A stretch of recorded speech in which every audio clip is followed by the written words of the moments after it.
Bom dia, meu irmão e minha irmã, que a bênção do Senhor repouse sobre a sua vida, sua casa, sua família, sobre todos os seus, em nome de Jesus. Seja bem-vindo, bem-vinda à Igreja Presbiteriana das Américas. É uma alegria estarmos juntos pelo Facebook ou pelo YouTube, com a transmissão ao vivo ou posterior. Que alegria estarmos conectados, apesar dessa distância física que nos faz muito mal, dá muita saudade no coração, mas com a graça de Deus, em breve, estaremos juntos mais uma vez. Quero convidar você a participar com a gente mais uma vez dessa nossa série Palavras Cruzadas. Nós estamos trabalhando alguns assuntos dentro desta percepção de algumas palavras que são muito sólidas, muito importantes e fundamentais para a nossa caminhada espiritual. São palavras doutrinárias, são palavras fundamentais para a nossa caminhada cristã.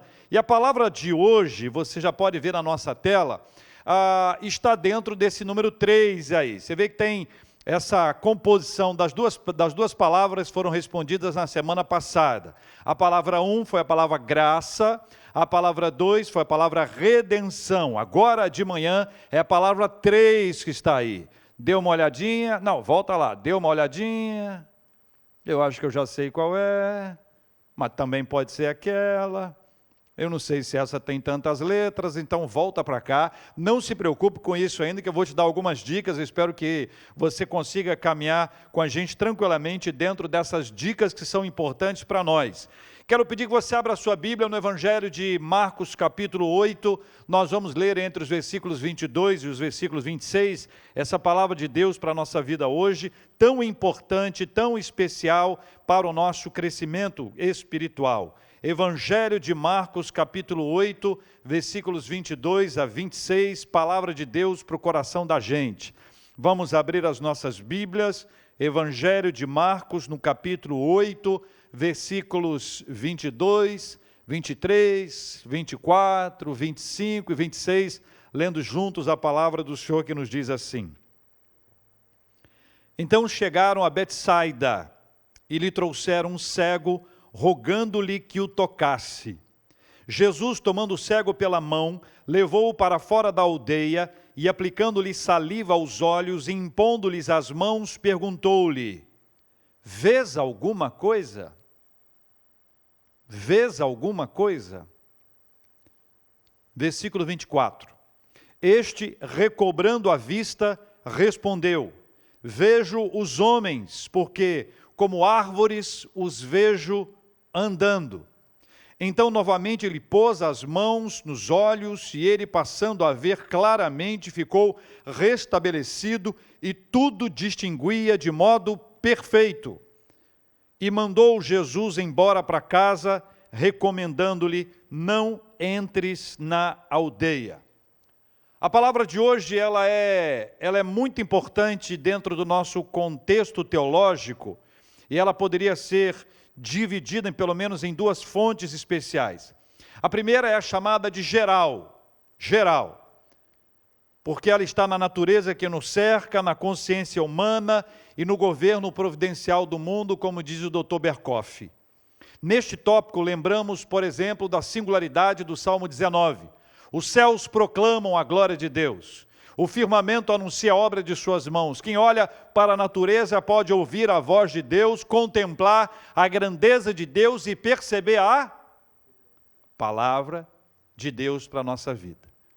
A segunda fonte é chamada de especial, ela é encarnada na Bíblia, é a palavra de Deus, e aí você pode se lembrar do texto de Hebreus, tendo Deus outrora falado muitas vezes, de muitas maneiras, aos pais, pelos profetas, hoje nos fala por meio de Jesus Cristo.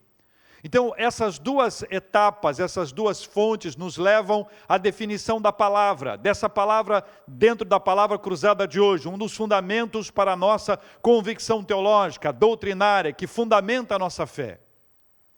Quero trazer para você o entendimento de um teólogo que influenciou gerações de teólogos ao longo dos anos, ele que nasceu em 1851 e traz na perspectiva da reforma teológica ou da teologia reformada algo muito importante. É o Dr. Benjamin Warfield. Ele diz assim: a geral, é dirigida a todas as criaturas inteligentes. Portanto, ela é acessível a todos os homens. A outra dirige-se a uma classe especial de pecadores, aos quais Deus quis tornar conhecida a sua salvação. A primeira tem em vista localizar e suprir a necessidade natural das criaturas quanto ao conhecimento do seu Deus. A outra, resgatar do seu pecado e suas consequências pecadores escravizados e deformados. Enquanto não houver um descortinar, um desvendar uma de Deus, não haverá conhecimento do Senhor. É como se estivéssemos às cegas, absolutamente às cegas, até que Jesus chega à nossa vida, abre a nossa visão, desvenda os nossos olhos espirituais e nos permite enxergar como ele fez com este cego em Betsaida. Esse texto é muito interessante, você pode reler comigo, por favor, o versículo 22 e a parte A do versículo 23, porque elas vão nos inserir novamente no contexto desse texto bíblico. Diz a palavra do Senhor: então chegaram a Betsaida e lhe trouxeram um cego, rogando-lhe que o tocasse. Primeira parte do versículo 23. Jesus, tomando o cego pela mão, levou-o para fora da aldeia. E aí você observa que o cego tinha quem o levasse até fora da aldeia. O cego tinha quem o levasse até Jesus, e esta mesma pessoa, ou estas mesmas pessoas poderiam levá-lo para fora da aldeia. Mas Jesus quis ele mesmo levar esse cego até lá. Jesus está especificando mais uma vez o seu cuidado, o seu carinho, o seu zelo específico com o necessitado. É preciso que você compreenda que tudo o que Jesus faz tem um motivo. Em algumas circunstâncias da nossa vida, ainda que a gente tenha alguém que nos leve até lá, Jesus assume esse lugar de nos levar, de nos conduzir, de segurar na nossa mão.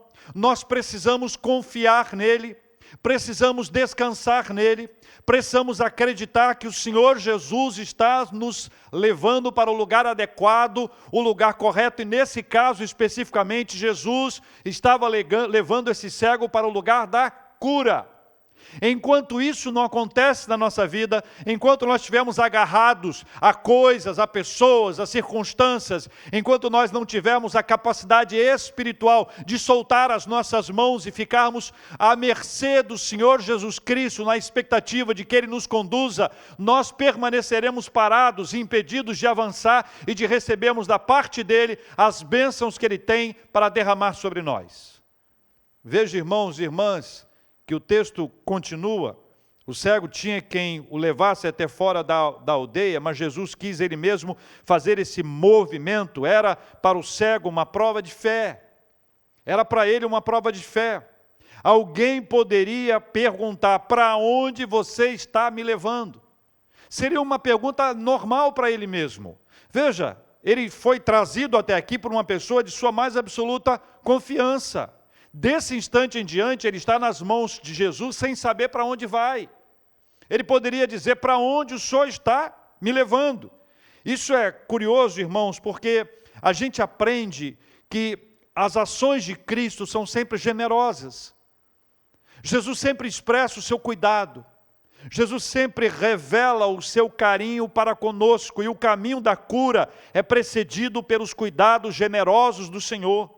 O caminho da cura é precedido pelos cuidados generosos do Senhor. Ele nos toma em suas mãos, Ele nos leva carinhosamente até o lugar da cura. É preciso confiar, ainda que você não veja, ainda que você não saiba, ainda que você não tenha controle e domínio sobre a circunstância. A melhor hora, o melhor momento é este momento em que o Senhor Jesus nos toma pela mão. E se o Senhor Jesus nos toma pela mão, não importa para onde nós estivermos indo, nós vamos firmes, nós vamos fortes, nós vamos confiantes no poder maravilhoso e no amor carinhoso de Jesus. Amém, meus irmãos? É assim a nossa vida. O caminho da cura é precedido pelos cuidados generosos do Senhor, e aquela pessoa que passa pelo sofrimento sabe o que é isso. Se você já passou por isso na sua vida, se já viveu momentos, instantes, períodos, fases inteiras em que você esteve necessitado, carente, fragilizado, precisando de apoio, e você percebeu a presença de Jesus com você.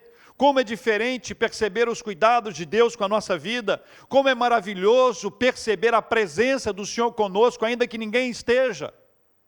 É bom lembrar de algumas cenas especiais da nossa vida. Trago para você o exemplo simples, mas que qualquer um de nós que já viveu isso pode imaginar. O centro cirúrgico é um lugar onde a família não pode acompanhar o enfermo, onde a família não pode acompanhar aquele ente querido e amado.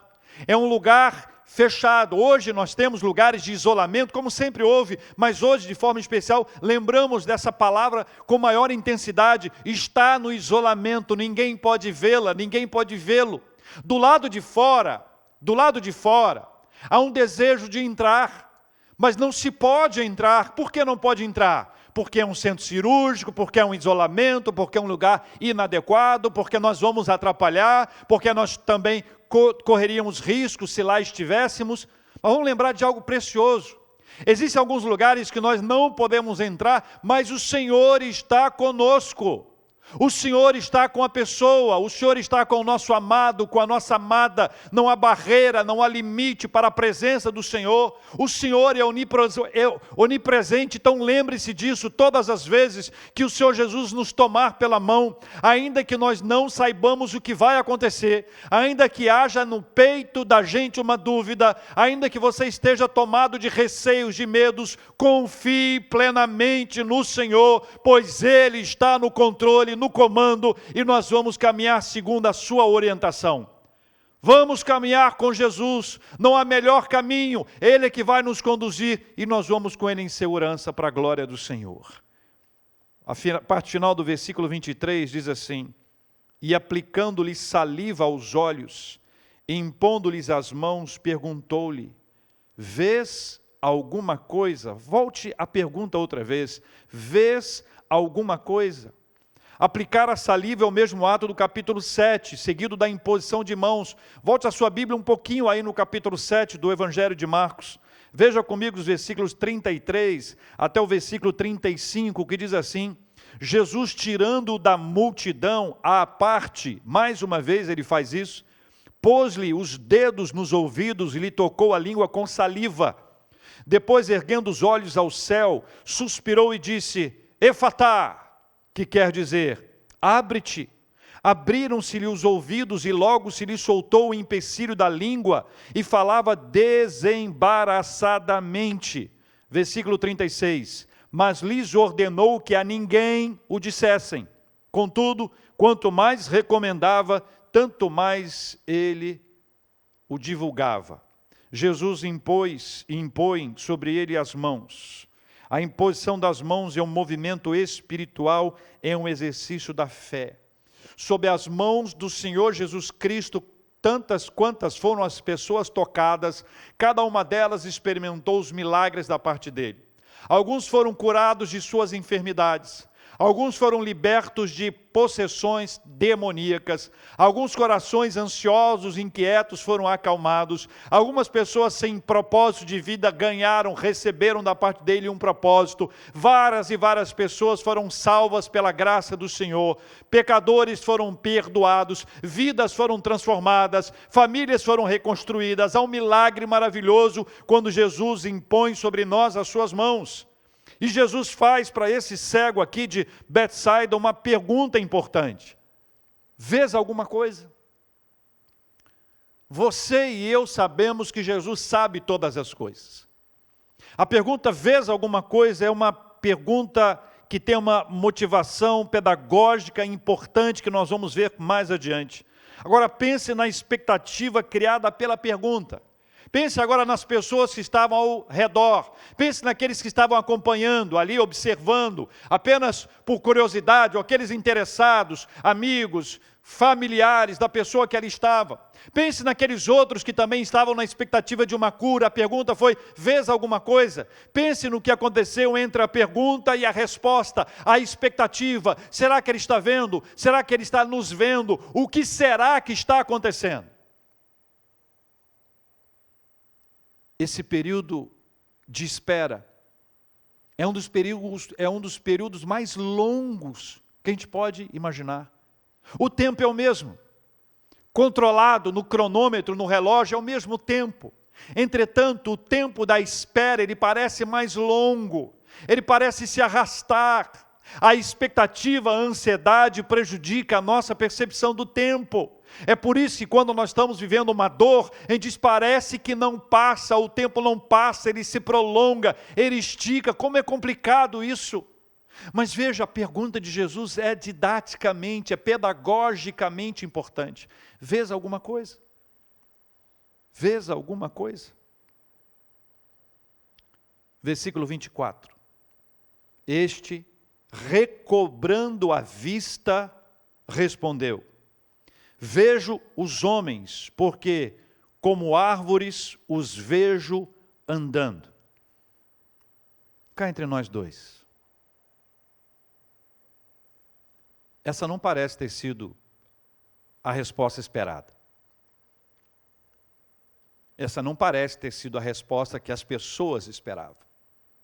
Talvez não tenha sido também a resposta que o próprio cego esperava. Deus tem seus planos. Deus tem seus planos.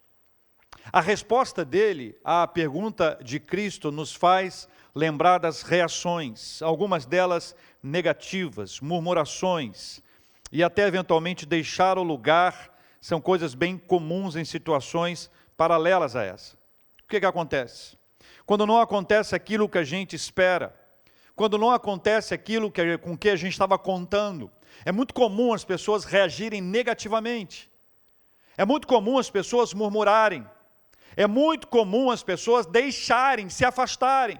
Fisicamente, seria mais ou menos assim. Ali onde o cego estava, as pessoas estavam, e ali, quando não é a resposta esperada naquela hora, alguém poderia ir embora. Alguém poderia abandonar aquele lugar de cura, de milagre extraordinário, aquele momento de manifestação da glória de Deus, daquilo que o Senhor estava preparando. Não era o clímax ainda, era o período que o precedia, mas muitas pessoas, elas desistem antes do tempo. Elas largam o lugar da cura, largam o lugar do milagre, porque não aconteceu na hora que queria, do jeito que queria, porque acham que estão no controle.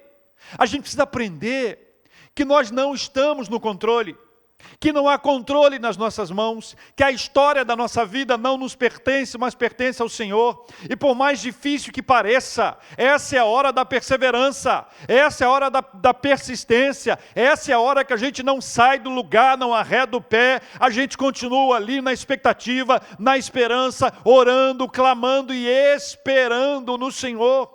Já sabemos que esse tempo da espera é longo, mas a Bíblia nos ensina a esperar confiantemente pelo Senhor. A nossa vida está nas mãos do Senhor, a nossa espera não está na resposta humana, a nossa espera não está na mudança das circunstâncias, a nossa espera está no Senhor. Por isso, ainda que eu não veja, ainda que eu não saiba, eu sei quem sabe, eu sei quem vê, e eu não vou sair desse lugar em nome de Jesus. Essa é a postura, meus irmãos. Mas não é fácil. Absolutamente não é fácil. A precipitação, a não persistência, o abandono do lugar são atitudes comuns nesse tempo. Agora, o que é que significa esse movimento de Jesus? O que é que significa isso? Veja o contexto da religiosidade cega descrita anteriormente. A explicação desse texto está no capítulo anterior, o capítulo de número 7. Eu quero convidar você a ler comigo o capítulo 7, versículo 13. Porque a teologia dos fariseus e dos escribas fez acréscimos à palavra de Deus a ponto de invalidá-la. E assim deixou de cuidar da origem das contaminações, o que os levou a morar na cidade da hipocrisia. Capítulo 7, versículo 13, vou colocar na tela para que você leia comigo. Diz assim a palavra do Senhor: assim vocês anulam a palavra de Deus por meio da tradição que vocês mesmos transmitiram e fazem muitas coisas como essa. Mantenha na tela, leia outra vez comigo. Assim vocês, fariseus, escribas, herodianos, saduceus, assim vocês anulam a palavra de Deus por meio da tradição que vocês mesmos transmitiram, e fazem muitas coisas como essa. A fala de Jesus Cristo para aqueles líderes religiosos era o seguinte: olha, vocês estão colocando coisas que meu Pai nunca disse para vocês. Vocês estão inserindo tradições acima da palavra de Deus, acima das Sagradas Escrituras, impondo sobre as pessoas uma série de costumes, de hábitos que não constam nas Sagradas Escrituras. Sabe o que acontece?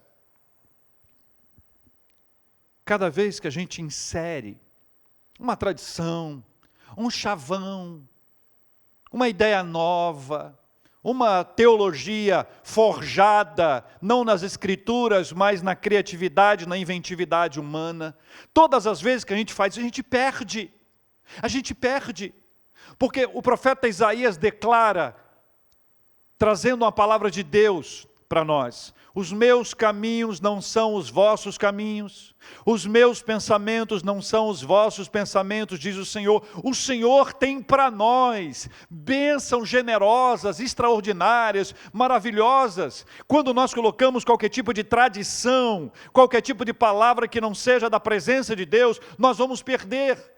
Então, quando Jesus pergunta, vês alguma coisa, conecta isso lá do capítulo 8 ao capítulo 7, porque o capítulo 7, existem textos como esse do versículo 13, são declarações claras de que as tradições estavam sendo impostas às pessoas, e a tradição fez com que as pessoas não enxergassem plenamente, elas tivessem um prejuízo visual do ponto de vista espiritual, e elas vissem as pessoas como homens, como árvores andando, sem nitidez, sem conseguir enxergar com perfeição. São pessoas que têm uma vida espiritual falida, uma vida espiritual prejudicada, não conseguem enxergar aquilo que Deus está ministrando. Sabe por quê? Porque tem tanta coisa na frente, tem tanta informação antes disso, que não consegue enxergar.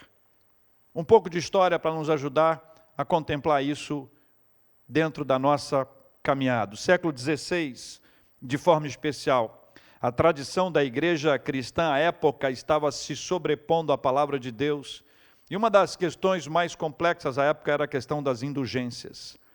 Existem algumas questões e curiosidades sobre as indulgências. Na linguagem de Roma, indulgentia é um termo para anistia ou remissão de castigo, em particular, a remissão dos castigos temporais e não eternos pelo pecado, sob a condição de que a pessoa realizasse boas obras específicas e fizesse contribuições financeiras generosas.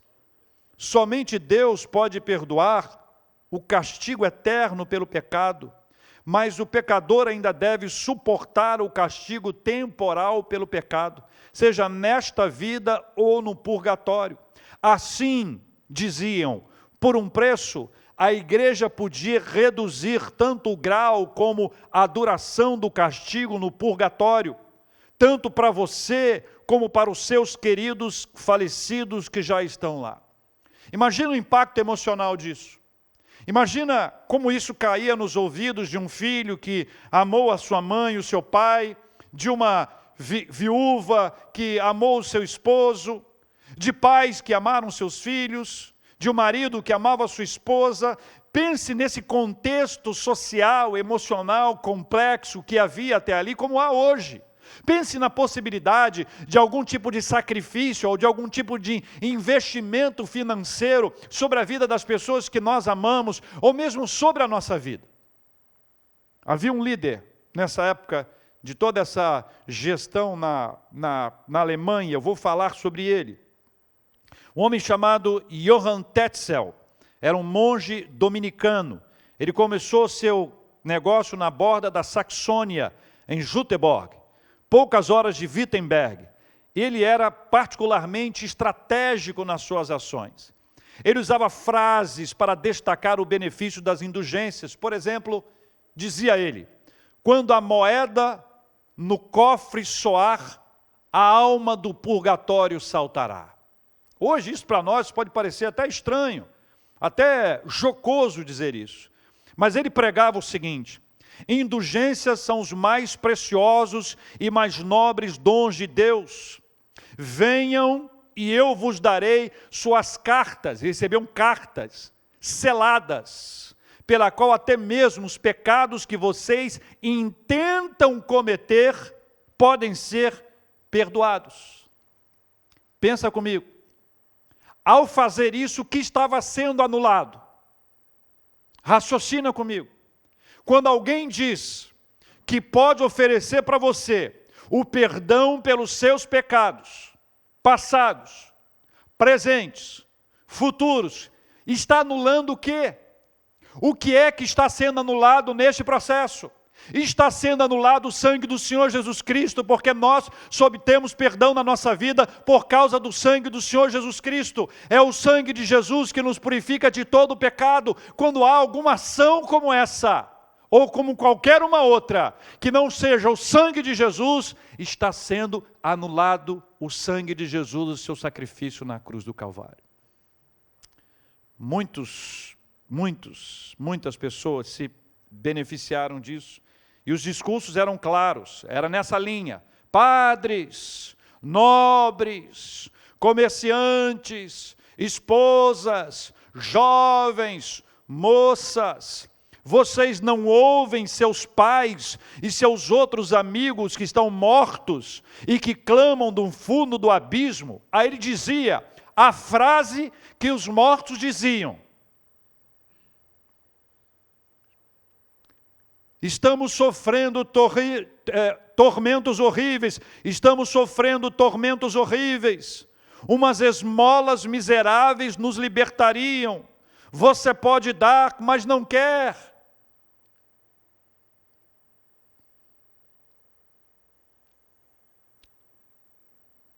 Não pense você que essa é uma crítica à igreja do século XVI. Porque o texto que nós lemos é do século I. E nós estamos no século XXI. Alguma coisa mudou? Você não acha que a religiosidade continua construindo elementos estranhos à fé cristã? Você não acha que existe uma série de doutrinas que estão sendo conduzidas, construídas para afastar a gente de Deus? Aparentemente é para nos aproximar. Mas veja, algo como isso aqui, que eu acabei de ler, espantava um, mas não espantava todos. Alguns poderiam ficar energicamente endurecidos quanto a essas falas, mas havia pouco conhecimento das Escrituras, e quem falava, falava em nome de Deus. Então veja o perigo que é quando alguém se levanta em nome de Deus para dizer alguma coisa que Deus não disse. Isso é um perigo para as nossas vidas. Naquela época havia uma tabela, o preço, tabela de preço, bruxaria, 2 ducados, a moeda, poligamia, 6 ducados, assassinato, 8 ducados, sacrilégio, 9 ducados, perjúrio, 9 ducados.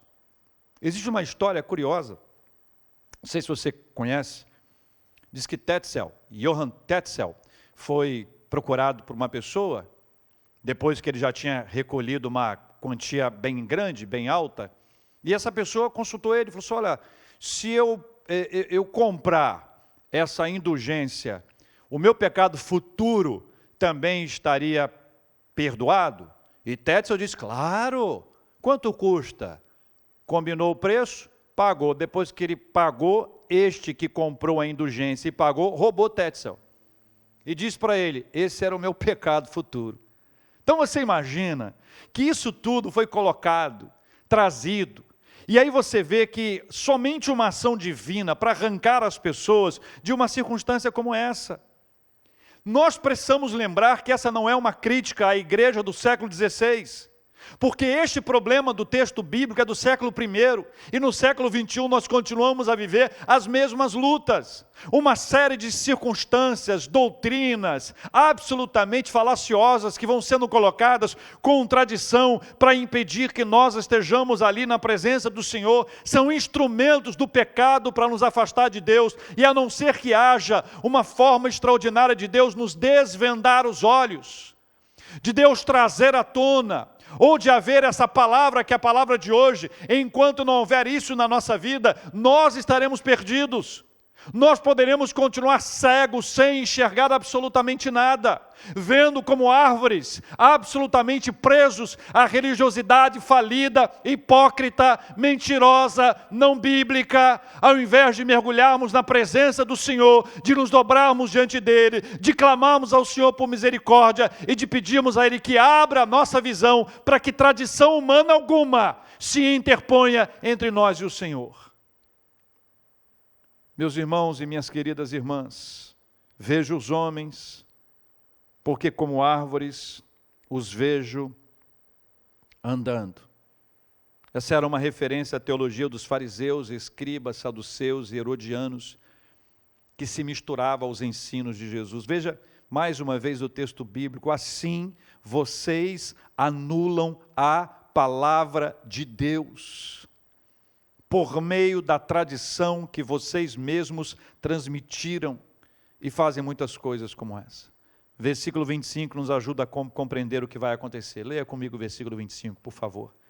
Então, novamente lhe pôs as mãos nos olhos, e ele, passando a ver claramente, ficou restabelecido, e tudo distinguia de modo perfeito. De modo perfeito. Que lições queria Jesus deixar? Guarde isso, somente Jesus é capaz de curar espiritual, física e emocionalmente. A obra de Jesus é completa.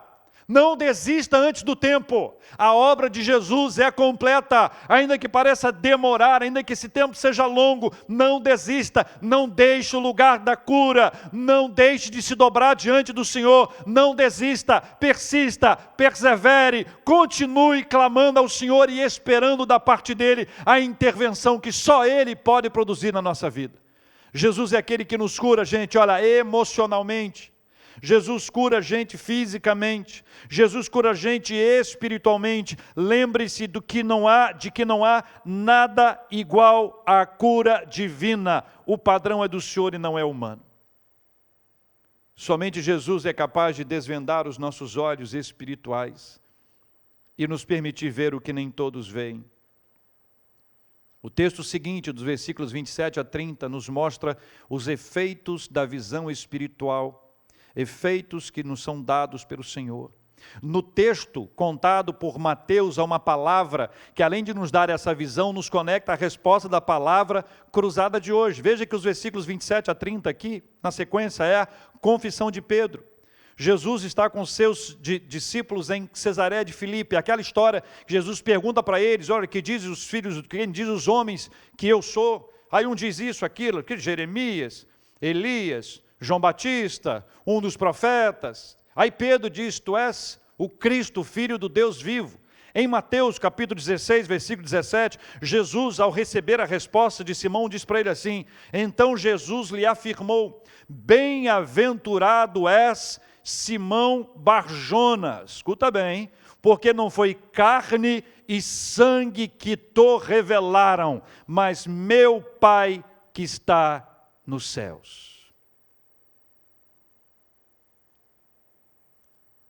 Versículo 26 do texto diz que mandou Jesus embora para casa, recomendando-lhe: não entres na aldeia. Jesus faz menção ao segredo messiânico. Para muitas pessoas, até um determinado ponto, Jesus disse: não conte para ninguém. É o que a teologia chama de segredo messiânico. Não era a hora, não era o tempo. Alguns obedeceram, outros não. Ele volta para casa, era muito importante que isso acontecesse. Por quê? Porque embora ele não visse, as pessoas o viam, e agora as pessoas poderiam vê-lo, e ele poderia ver as pessoas que sempre o viram. O milagre de Jesus é para ser compartilhado com a família, é para ser vivido dentro de casa. Então, o milagre que Jesus opera na vida de uma pessoa é o milagre que Jesus opera para toda a família. Os psicólogos dizem que quando uma pessoa está enferma, todos da casa também estão enfermos. Se houver uma pessoa viciada em drogas, é como se todos os demais também fossem adictos. É essa a expressão que os psicólogos utilizam. Agora, quando o milagre acontece, todos também receberam o milagre. É esse impacto, ele volta para casa. E a volta para casa, ele volta para casa vendo. Ele que não via, passou a ver, e o milagre de Cristo na vida dele é o milagre da visão. E o milagre de Cristo na nossa vida é a palavra de hoje. Porque houve, pela graça de Deus, da parte do Senhor, sabe a palavra? Está no Facebook, está no YouTube? Responde aí a palavra. Sabe qual é a palavra de hoje? Sabe qual é a palavra que é a resposta? A palavra cruzada de hoje? Essa palavra que aí está, que nós vamos contemplar juntos agora. A resposta correta, e aqueles que responderam corretamente acertaram, porque a palavra da palavra cruzada de hoje é a palavra revelação. Revelação. Deus se revelou à humanidade. O povo que andava em trevas viu grande luz. Nossos olhos espirituais foram abertos e nos foi revelado que Jesus é o Filho de Deus. A revelação geral continua declarando a glória de Deus, e a especial nos faz saber a vontade do Senhor. Lutero, o reformador, mencionado hoje nessa palavra, viveu muitos anos de sua vida com a sua visão embaçada, sem conseguir enxergar plenamente aquilo que Deus tinha proposto para ele. Lutero viveu às escuras espiritualmente, embora fosse um homem extremamente religioso. Ele escreve dizendo assim: ainda que como monge eu levasse uma vida irrepreensível, sentia que era um pecador perante Deus e tinha uma consciência extremamente perturbada. Não podia acreditar que Deus era aplacado com as satisfações que eu lhe dava. Finalmente, pela misericórdia de Deus, meditando dia e noite, consenti ao contexto das palavras, a saber, porque no Evangelho é revelada a justiça de Deus, uma justiça que do princípio ao fim é pela fé, como está escrito, justo viverá pela fé. Então eu comecei a entender que a justiça de Deus é aquela pela qual o justo vive, por um dom de Deus, em outras palavras, é pela fé. E este é o significado. No Evangelho é revelada a justiça de Deus, isto é, a justiça passiva com a qual o Deus misericordioso justifica-nos pela fé, como está escrito, justo viverá pela fé. Foi quando senti como se tivesse nascido de novo, e entrado no paraíso por portões abertos. Aqui me foi mostrada uma face completamente diferente da Escritura. Deus revelou a Lutero, em Romanos capítulo 1, versículos 16 e 17 especialmente, Deus trouxe a ele a revelação especial, a revelação da palavra de Deus. Deus trouxe para ele a palavra, e esta palavra revelada tirou Lutero da circunstância adversa, de ser enganado, manipulado pelas tradições, e deu a ele a bênção de enxergar e a coragem de enfrentar. É alguém que não se satisfez com o que ouvia, mas queria ouvir diretamente da presença do Senhor, que buscou nas Sagradas Escrituras algo que pudesse trazer alento ao seu coração. Então perceba, observe e entenda. Nós não podemos viver com chavões, com as frases ditas pelos outros, com as histórias e testemunhos contados por outras pessoas. Nós temos que ter as nossas próprias histórias, vividas na presença do Senhor. É hora de pedir ao Senhor: Senhor, traga ao meu coração a sua palavra, revela-me, Senhor, porque eu quero conhecer o Senhor de perto, não de longe. Eu quero conhecer o Senhor intensamente, de verdade, na presença do Senhor, e não apenas de ouvir falar. Lembra de Jó? Depois de toda a sua caminhada sofrida e difícil, ele disse: eu te conhecia só de ouvir falar, mas agora os meus olhos te veem. Revelação. O Senhor se deu a conhecer, Ele se manifestou para nós. Está diante de nós a palavra do Senhor, e diante de nós a oportunidade de sermos abençoados pelo nosso Deus Todo-Poderoso. Vamos orar juntos, vamos orar juntos. Pai, nós oramos em nome do Senhor Jesus e pedimos ao Senhor: Pai, traga ao coração de cada um de nós traga às nossas mentes a palavra poderosa do Senhor, a revelação geral e especial já estão diante de nós. Queremos, ó Deus, desobstruir este canal, desobstruir esse caminho, seja ocupado pela tradição, pelos nossos achismos, pelas nossas reações, pelo nosso cansaço, pela nossa incredulidade, pelos nossos traumas. Muitas coisas podem estar entre nós. E agora, Senhor, em nome de Jesus, eu quero pedir ao Senhor que nos ajude a tirar tudo isso, com Teu Espírito Santo, Seu poder maravilhoso, para que estejamos absolutamente ligados à revelação do Senhor. E agora, vendo de forma perfeita, e não mais como árvores, os homens andando, mas de modo perfeito, possamos seguir ao Senhor, sem desistir, hora alguma, da caminhada que para nós está proposta. Oramos assim, em nome do nosso amado Senhor e Salvador, Jesus Cristo. Amém.